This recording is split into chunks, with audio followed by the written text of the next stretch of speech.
Ang programang ito ay rated SPG. Striktong patnubay at gabay ng magulang ang kailangan. Maaaring may masiselang tema, lengguwahe, karahasan, sexual, horror o droga na hindi angkop sa mga bata. Nakatakas yung inakatali yun. Tinalagan mo? Tatakasin mo? Siyempre hindi! Gagamitin ko! Gulat naman itong si Balahadya nang matanaw niya itong si Don Pepe. Napapalayo na nga at paika-ika at tumatakbo, at dito naman na biglang lumabas itong si Zoe at tinanong agad itong si Balahadya na kung nakita ba daw niya itong si Don Pepe. At ipinagtataka ni Balahadya na kung papaano daw nakawala sa pagkakatali itong si Don Pepe. Balak ba daw patatakasin dito ni Zoe? At ang sagot naman dito ni Zoe, syempre hindi, at gagamutin lamang daw ni Zoe itong mga sugat at pasa sa katawan ni Don Pepe. Subalit hindi niya inaasahan na siya pala ang maiisahan dito ni Don Pepe, hanggang sa nagtago-taguan na naman at pilit na tumakas itong si Don Pepe nang sa ganon ay makalayo siya dito kina Balahadya at ni Zoe. At kasama ang pala, dahil may bitbit na armas itong si Don Pepe at nakuha niya mula dito kay Zoe, ay may panangga naman ito.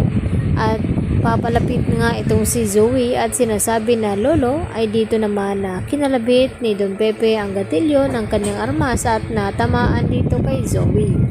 At dito naman na hindi magkakaawari itong si Balahadya kung ano ang kanyang dapat gawin, dahil anak ng kanyang bossing ang natamaan dito na si Zoe. At dito agad na ibinalita kay Moira na bad news, dahil nabaril nga ni Tanda itong si Zoe, at hindi lang iyon, dahil nagawa pang tumakas dito ni Don Pepe. Sa ganon ay maikanta sila dito ni Moira at ni Balahadya. At dito naman nagulat itong si Moira sa kanyang mga nalaman mula dito kay Balahadya. At sinisisi naman ngayon ni Balahadya itong si Zoe na kung bakit nakatakas nga itong si Tanda. Baka madiscover nito na may kinalaman itong si Moira at itong si Balahadya sa kanyang pagkawala. At yun naman ay hindi hahayaan ni Moira na mabisto ang kanyang sikreto.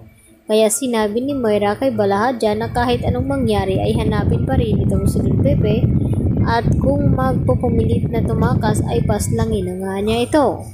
At dito naman na tila nagdadalawang isip nga itong si Zoe kung papayag nga ba siya sa gusto mangyari ni Moira, dahil natamaan nga itong si Zoe dito sa armas ni Don Pepe. At dito naman napatawag itong si Annalyn sa kanyang ina.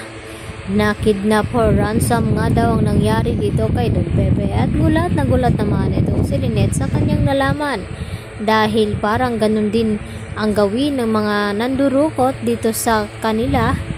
At dahil dito isisi pa ngayon ni Carlos itong si Lynette na kung bakit nadudukutan pa daw sila at naakitan ng akyat bahay. At ang sinisisi at pinagbibintangan ni Carlos na huli daw nakausap at nakasama ni Lynette ay itong sina Chang Susan at Diyosa. At hindi naman makakapayag itong si Lynette na basta-basta na lamang pagbibintangan ni Carlos itong si Aling Susan at Diyosa, dahil hindi nga daw nila iyon magagawa. Lalo pat narinig ni Lynette na may kausap sa telepono itong si Dax na may boss nga siyang tinatawag, at hindi nga malinaw kung sino nga ang boss nito. Basta ang pagkakaalam niya na may nagutos nga doon sa mga nagnakaw sa kanila na saktan itong si Lynette, at lalong-lalo na itong si Carlos, dahil siya talaga ang punteriya ng mga magnanakaw na iyon. Yan ang ating patuloy na pakabangan bukas mga kapuso. Dito lamang yan sa Abot Kamay na Pangarap.